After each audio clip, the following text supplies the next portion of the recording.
If AI could do Prime Minister's question time for me every week, that would be great.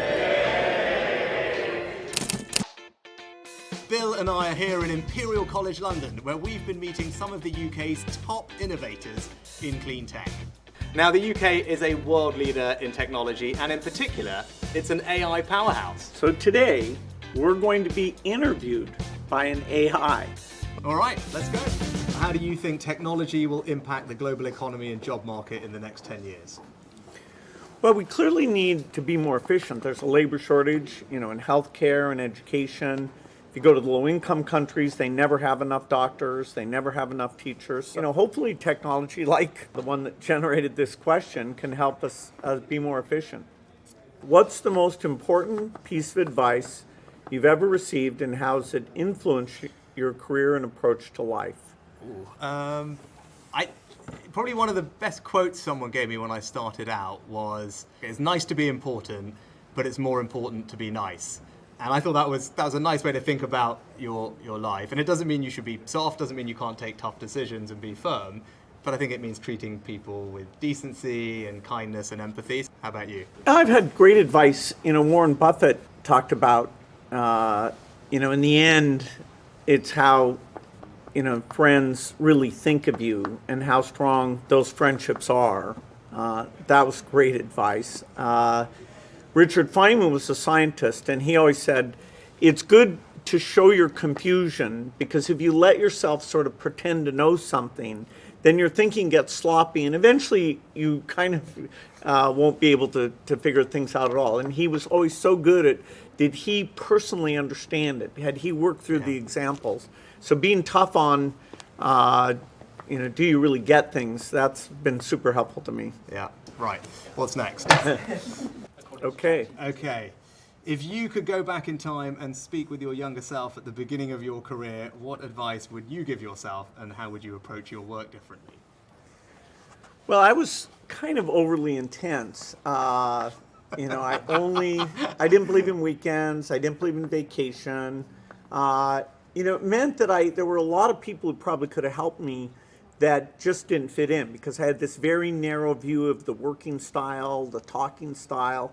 And for the small early Microsoft group, that was okay. But then as we got bigger, I had to realize, okay, as you get sales teams in, as you get people with families in, you've got to think about this. It's a very long-term thing. So I was very intense on myself, and I tried to apply that to other people. And so I'd help myself realize that a little sooner than I did. On my end, I think, it's similar, actually related to what you said, is I think I came from a kind of immigrant family, and mentality was just keep working, keep moving on the next thing and trying to get ahead. And I think actually over time I've come to realize you've got to live a little bit more in the moment. Bill, what's the one thing about your job that you wish AI could do for you? I don't know, sometimes when I'm writing notes and I want to make them clever, or I want to put a little drawing. I'm not very good at drawing, but now that I can just type in, take this photo, change it this way, I've been using it, to write little poems and songs and things. And I admit to people that I actually got help from the AI. I don't try and cover it up, because otherwise they'd think I can write songs on the spot. I think if AI could do Prime Minister's question time for me every week, that would be great. We have this thing, which I don't know if you know, so every week I go to Parliament. No, it's famous. It's right, yeah, exactly. Infamous. Every Prime Minister kind of says the worst part of their week. So if I could have some AI avatar deal with that for me every week, that would be great. Question. Okay. Looking to the future, what gives you the most hope for the world, and what actions can individuals and governments take to create a better future for all? Well, fortunately, in the face of all these problems, we have human innovation.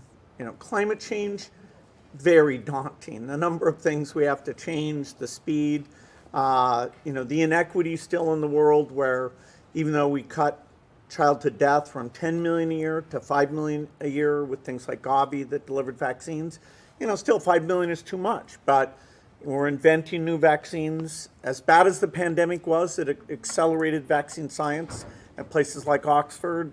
They're working on a malaria vaccine. So my optimism and hope is that we've got more people being educated all over the world. We've got more sharing of information. Young people want to work on the tough problems like inequity, like climate. And so I think, even though it's daunting and, the economic cycle is challenging us right now, I think, the future is very, very bright. Yeah, I'd agree with that. And I've talked about that here, actually. And we've created some new government departments, actually, recently. And one of them is a Department for Science, Innovation and Technology. Because I agree, like you, that those are the ways that we can solve the world's biggest challenges and make sure that we leave a better world behind us. And the thing that really gives me hope, though, is the humanity that I've seen from the country over the past few years as a senior politician, first during COVID and then more recently during Ukraine.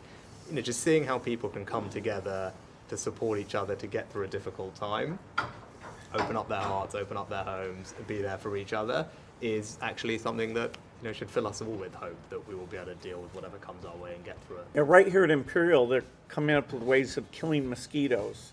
And we can save 400,000 lives a year if we can kill mosquitoes to help us get rid of malaria. So we're in a place of fantastic innovation.